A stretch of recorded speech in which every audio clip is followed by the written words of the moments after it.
Hey guys, how's everyone doing today? Well, it is a beautiful day outside, but unfortunately I'm stuck inside. Can't really get away to do this video. I was kind of hoping to go out over to Hoffler Creek and sit down and go over what I've got with you. Unfortunately, time is running out and I've got to get this item delivered, and I can't deliver it until I show it to you guys. Otherwise, I would be upset. Recently, I started working on a new knife design, and I was trying to come up with something a little bit unique, a Bushcraft style knife, and something like a throwback to the old Norwegian, Scandinavian style knives that the people used to have. Just kind of a little bit of influence from an old perspective. I like those older style knives. I think they're really neat. So what I decided to do was take those design influences and begin to build my interpretation of that style Bushcraft knife. About halfway through the project, I was about to prepare the handles and get the handle material on. I was approached by an individual who was looking for a knife for her boyfriend. Basically, he's in an Irish band, and they do a lot of shows and gigs and festivals and events, and a lot of times they have to dress in full garb, and she wanted some kind of an old style rustic knife that would go with that design theme, something he could wear when he's got his kilt and everything on, something he could slide into his belt. I showed her what I was working on, gave her a few ideas of what about it would look like when it was done, and we went back and forth on a few items, and essentially after a few changes I took the style knife I was building and it evolved into this. Now basically it's a very straightforward knife. There's nothing too, out of the ordinary about it. Excuse me. And it is an overall, as you can see here, it's got a 4-inch blade, almost exactly 4 inches. The overall length of the knife is about 10 inches. I will tell you that the handle is a little bit larger than I wanted on the original design. I was actually going to finish it off right about here. But giving the intended use of this knife, as well as the style that she was going for, going with a little bit of a longer handle seemed to make sense to me, and that was something that she was very appreciative of as well. Essentially, the handle is made from cherry wood here, which has been flame kissed. I like to flame stain. That's one of the things I like to do whenever possible. It's stacked up at the top. It's got leather, deer antler, some more leather here, as well as some old wood up here that I had just to kind of offset it. Some lighter wood, I believe oak, if I remember correctly. And then the entire thing is wrapped with leather here at the end to kind of give it a good feel. And I actually liked it. I didn't think I was going to like doing the leather on the handle, but that was something that we had both discussed, and it was ultimately decided to add it. And I'm happy about that. I really am. I didn't think I was going to like it, but I am pretty happy with it. And as you can tell right here, I don't know if it's coming across very good, there is a Scandinavian grind on it, and it is quite sharp. And as you do notice, it is not a full tang construction. However, it is not rat tail tang construction either. Okay, this is the template for the knife, as you can see here. So this is what the tang looks like. It's pretty substantial. It goes all the way to here, and it's definitely not a typical small rat tail tang. I wanted it to be this size because I wanted it to be strong and sturdy and held in your hand. Now, at the end of the day, you were looking at approximately where the handle was going to end. So you see the overall design length of this style. It was going to be to about right here. I will be going back and doing this knife again as originally conceived by me without these alterations to it. I still want to do a deer antler style handle. I still will be going with the cherry wood. I'm not going to wrap it, and I'm not going to let the handle be quite as long in the next iteration.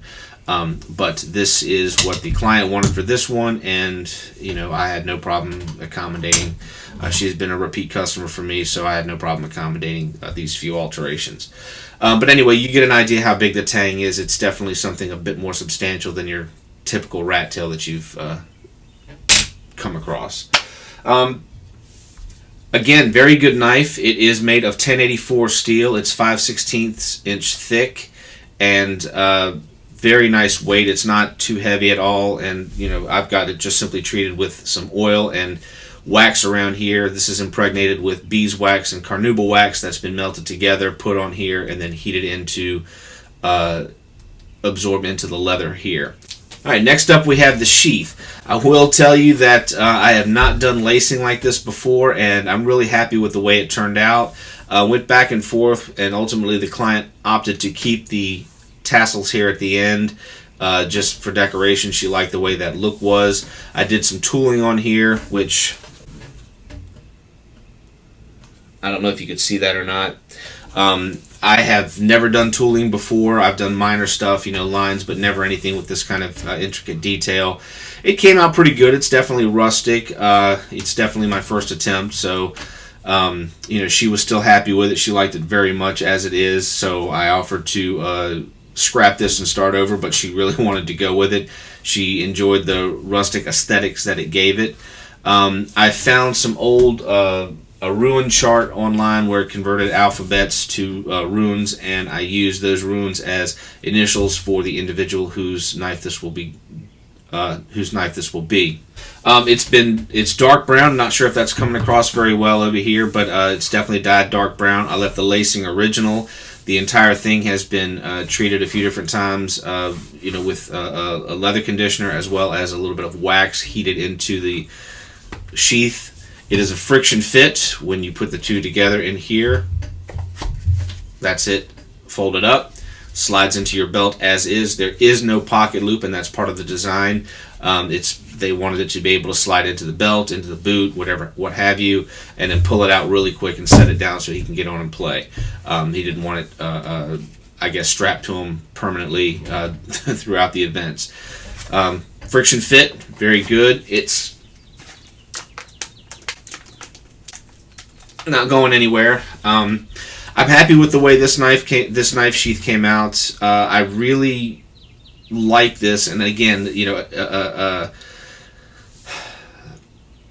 care was given to make sure that it looked rustic. That this was not supposed to look like it came off of a laser stamped machine for ultra perfection. You know, the twisting in the lacing here was intended. It wasn't. I didn't try to undo that stuff. Wanted that old world, that old rustic 100,000-year-old appearance to it, and I think that came across very well. Overall, again, like I said, this is definitely an awesome knife. I like it a lot. I was really excited about the first iteration of this knife. I definitely want to see it with a shorter handle, a little bit of a different style sheath. I like the lacing. I'll probably keep it, but you know, exclude quite as much tooling. And I won't leather wrap the handle on the next version. So that is going to be coming up soon, I hope. I just need to be sure that I've got everything I need to finish it in a reasonable amount of time. But anyway, guys, I wanted to get this out. Again, the client has been waiting patiently. I'm trying to meet a birthday deadline. So this is out. It's going to go to her this afternoon. I'm actually leaving here in a few minutes to go deliver it. But I wanted to shoot this video and show it to you. Let me know what you think. Let me know if you have any opinions. Let me know if this is a style that you like or want to see the original version when that's completed. If you're interested in getting your own, absolutely reach out to me here. You can go to my Facebook page, primaledgeandleatherworks.com. That's another way to get a hold of me. My email is through the website as well. Links for everything down below.